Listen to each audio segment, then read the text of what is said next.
मुख्यमंत्री से मुलाकात का मकसद था?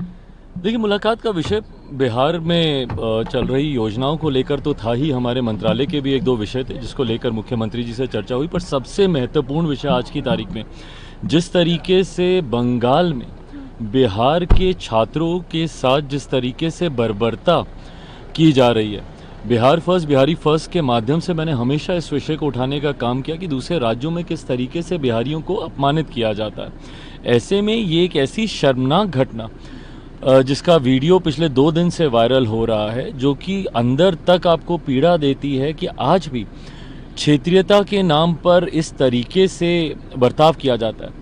भारत का संविधान हमें इजाज़त देता है कि कोई भी भारतीय देश के किसी भी कोने में जाके शिक्षा हासिल कर सकता है, रोज़गार कर सकता है, व्यवसाय कर सकता है। उसके बावजूद अगर ये मानसिकता किसी राज्य की है तो ये चिंता का विषय है। ये तमाम विषय मैंने मुख्यमंत्री जी के संज्ञान में दिए।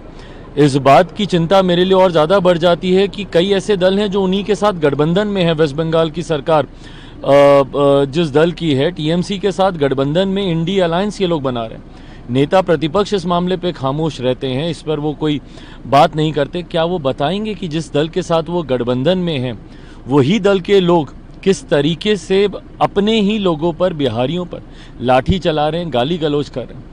ऐसे में ये तमाम बातें मैंने मुख्यमंत्री जी के भी संज्ञान में दी। खुशी मुझे इस बात की है, संतुष्टि इस बात की है कि स्थानीय प्रशासन ने तत्परता से इसके ऊपर कार्रवाई की। यहाँ के प्रशासन ने वहाँ के प्रशासन से भी संपर्क साधा है।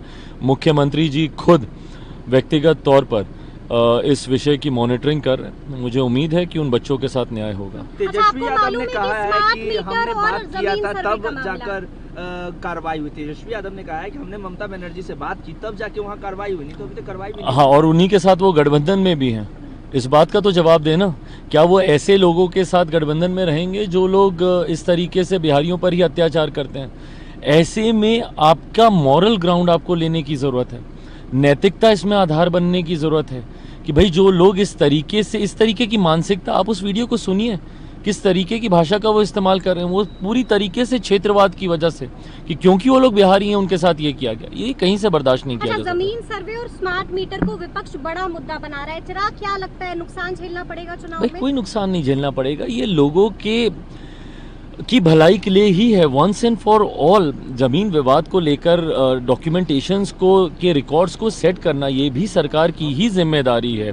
तो ऐसे में सरकार इसके ऊपर पहल कर रही है। जहाँ पे जो कोई किसी तरीके की शिकायत आ रही है उसको भी सरकार सुनने का काम कर रही है। मैं मानता हूँ अंतोगत्वा जो भी कार्रवाई की जाएगी वो जनता के हित में ही की जाएगी। 2 तारीख को लॉन्चिंग हो रही है जनसुराज की, कितना बड़ा चैलेंज बनेंगे प्रशांत किशोर? भाई मुझे नहीं पता, मैंने हमेशा इस बात को कहा है, वो मेरे अच्छे मित्रों में से हैं। आने वाले समय में उनकी क्या रणनीति रहती है, अकेले चुनाव लड़ेंगे, किसी गठबंधन के साथ जाएंगे, नहीं जाएंगे, क्या करेंगे, मुझे नहीं पता। फिलहाल मैं एनडीए गठबंधन का हिस्सा हूँ, हमारा गठबंधन मजबूती से आगे बढ़ रहा है। कई कयास लगाए जा रहे हैं। जो लोग कयास लगा रहे हैं वो सिर्फ अपने दिल को गलत फहमी दे रहे हैं या खुशफहमी दे रहे हैं, जो भी उनको ठीक लगे। ये बात तय है कि मुख्यमंत्री नीतीश कुमार जी के नेतृत्व में 2025 का एनडीए गठबंधन एकजुटता के साथ हम पांचों दल मिलकर चुनाव लड़ेंगे और चुनाव जीतेंगे। Thank you. बिहार में कास्ट पॉलिटिक्स काफी हो रही है। लालू प्रसाद यादव का स्टेटमेंट हो या फिर जीतन राम मांझी का स्टेटमेंट हो, इन स्टेटमेंट को कैसे देख रहे हैं? दोनों एक दूसरे पे। भाई पहली बात तो मैं जात पात धर्म मजहब में मैं विश्वास नहीं करता। मैं नहीं मानता कि जातीयता को किसी भी स्तर पर बढ़ावा देना चाहिए। हैविंग सेड दैट, ये जिन 2 व्यक्तियों के बीच में ये विषय चल रहा है, आदरणीय जीतन राम मांझी जी, आदरणीय लालू प्रसाद यादव जी, ये दोनों उम्र में, रुतबे में, तजुर्बे में, हर लिहाज से मुझसे बहुत बड़े हैं। मैं कोई नहीं होता इन दोनों के बातों के बीच आने का, बट हाँ, बिहारी होने के नाते, एक युवा बिहारी होने के नाते मैं जात पात धर्म मजहब की राजनीति से जितना हो सके बिहारियों को दूर रखने की सोच रखता हूँ। बिहार फर्स्ट बिहारी फर्स्ट की बात करता हूँ, बिहारी अस्मिता की बात करता हूँ, ना किसी जाति की, ना किसी धर्म की। अदालत जाने की बात दिलीप जायसवाल कर रहे थे कि मांझी जी तो दरिया दिल्ली दिखा दिए कि अदालत नहीं करनी, तो SC/ST एक्ट के तहत जेल जाना पड़ता है। देखिए, कुछ टिप्पणी जो उनके बारे में की गई है, कहीं ना कहीं हम माने नहीं माने, बट उस समाज का, महादलित वर्ग से वो आते हैं, उसका अपमान तो है ही। बिहार में बाढ़ की